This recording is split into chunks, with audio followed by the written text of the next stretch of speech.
జై బోలో గణేష్ మహారాజ్ కి జై. ఈరోజు ఏకదంత సంకష్టిహర చతుర్థి.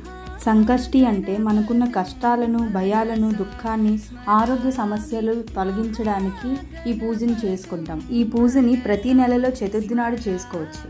మార్నింగ్ లేచాక స్నానం చేసి పూజ గదిని శుభ్రం చేసి ముగ్గులు వేసుకోవాలి. స్వామివారికి ఇష్టమైన నైవేద్యం ఉండ్రాలుగా చేసుకుంటున్నాము. 21 ఉండ్రాలు బెల్లం కలిపి ఒక నైవేద్యంగా, పాలుతో చేసిన ఉండ్రాలు నైవేద్యంగా పెట్టుకుంటాము. ఇంకా వడపప్పు బెల్లం పల్దానం పెట్టుకుంటాము. పసుపు ముద్దతో వినాయకుడిని చేసుకోవాలి. నేనైతే గరికతో ఇక్కడ దండ చేస్తున్నాను. ఇంకా మా అన్నయ్య అయితే పసుపు ముద్దతో వినాయకుడిని తయారు చేస్తున్నాడు. ఫుల్ వీడియో కోసం నాకు కామెంట్ చేయండి. ఈ పూజని మంగళవారం నాడు పడిన చతుర్థి నాడు చేస్తే చాలా మంచిది. ఫైనల్గా చాలా చాలా బాగా వచ్చింది. అసలు అభిషేకానికి కావలసిన పాలు, పంచామృతాలు, గంధం, నీరు, పూజకు కావాల్సిన పువ్వులు, అక్షింతాలు రెడీ చేసుకోవాలి. పూజకి నెయ్యి దీపం లేదా కొబ్బరి నూనెతో దీపం పెట్టుకోవచ్చు. పార్ట్ 2లో పూజ ఎలా చేశాను, పూజ స్టోరీని మీకు వివరిస్తాను. అందరికీ నమస్కారం.